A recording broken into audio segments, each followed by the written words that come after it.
final chapter of The Wisest Woman in the World. John Odidi, a master's degree holder, left as a knee, an illiterate old woman in my village, very excited. I was in a hurry to get back to Lagos to meet my husband and children. I was particularly excited about meeting George. I now possessed a secret. If given the right orientation and inspiration, every human being is capable of achieving great things. Every human being can be inspired to be loving, caring, and peaceful. All things created by God are His messengers. If our heart is ready, even the buzzing of mosquitoes will inspire us. Azani had called it the most powerful secret on earth. I was determined to use it. My heart was ready. I was ready for inspiration from the messengers of the Creator. Though I hated the idea of being inspired even by mosquitoes and did not understand how the irritating buzz of mosquitoes would ever inspire me, I was ready to consider all things. I was ready to tame my rebellious ways.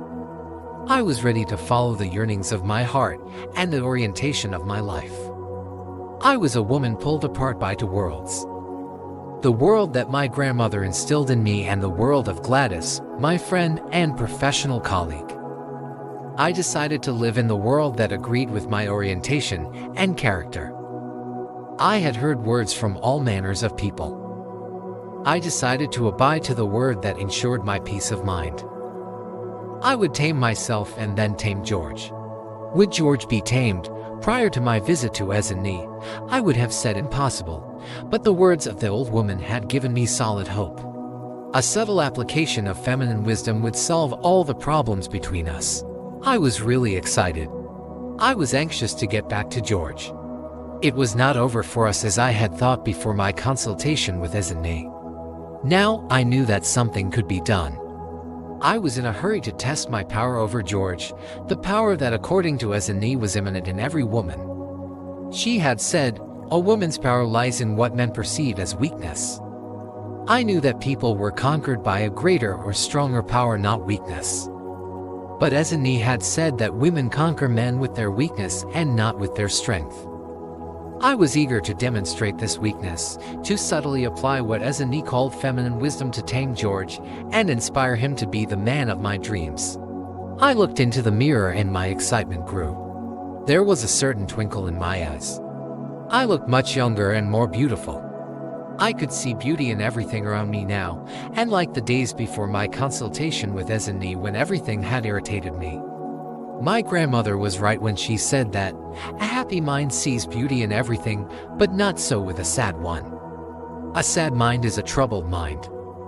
A troubled mind is a diseased mind. When one is frustrated, even the good morning greeted by neighbors sounds like an insult. I went back to Lagos to join my husband. When George saw me, he was annoyed. I thought we had seen the last of you in this house. We are all one happy believing you are gone forever. You know, you are the worst thing that ever happened to us. George fired at me as he braced up for a confrontation. He expected me to hit back at him, but he was mistaken. I had an entirely new package for him. Like Azani, I was ready to meet my test with flying colors. Tell me, my dearest husband, I began. When you married me, were you not thinking that I was the best woman for you? George stared at me in bewilderment. This was strange and he was not prepared for it. Yes, I thought you were the best woman for me. I didn't know that you were a devil. His voice had relaxed a little. George, I am sorry. George looked at me with surprise. In our 6 years of marriage, I had never said I am sorry. Instead, I had blamed him for everything. You are sorry? George asked as if he did not hear me the first time. Yes, I am sorry. I am sorry for making myself a devil before you. Forgive me. My voice began to crack. Remembering the words of Azani, I continued, I take the blame for everything that has gone wrong in this house. It is all my fault. I then broke down to tears. George was confused. He continued to stare at me the way one stared at a strange, fascinating object one was seeing for the first time. Give me a second chance, I pleaded, flinging my pride away. It amazed me how easy it was for me now to say and do things that were once too difficult for me. I promise you, George, I will always love you, trust you and respect you. I have realized my mistakes. You are a good man, George. The best I can ever have. You make me love being a woman. If there will be another beginning, if there will be another opportunity to marry again, you will still be my only choice. You are my love. My hero. If you give me a second chance, I will prove to you that I can be your heroine, the true queen of your heart, and the woman of your dreams. I have discovered the truth. George, the truth. I raised my voice and wept loudly like the women of my village when they lost someone dear to them. What truth?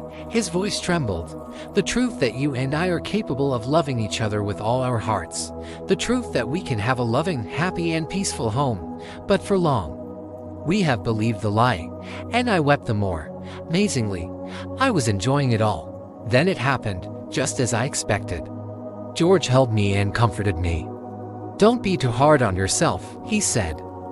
I am also guilty of believing the lie. I have been too harsh on you. But I promise, it will never happen again. I looked into his eyes. A tear dropped on my face. I closed my eyes, savoring with joy the moment I would celebrate the rest of my life. 3 months later, I traveled to Nias to tell Azani how I had tamed my husband and motivated him to become loving, caring, and peaceful. I bought gifts for the old woman. I thanked her profusely.